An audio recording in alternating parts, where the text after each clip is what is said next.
Vamos a trabajar entre todos, con la nueva Junta Directiva, con más socios corporativos, con más socios alrededor del mundo para que esto se logre. E insisto que al final la sociedad asturiana siente y se dé cuenta de que el Compromiso Asturias 21 es un factor muy importante en el desarrollo de Asturias y en su futuro.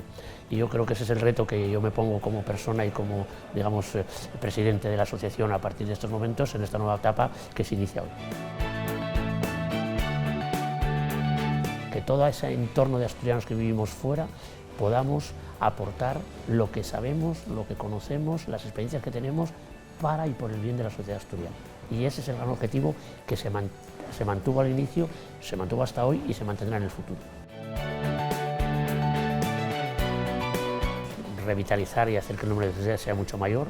Los jóvenes, vamos a trabajar con ellos en temas de mentoring, también en temas de formación y de orientación al trabajo para que puedan tener éxito en el futuro y que les toca vivir en esta sociedad global.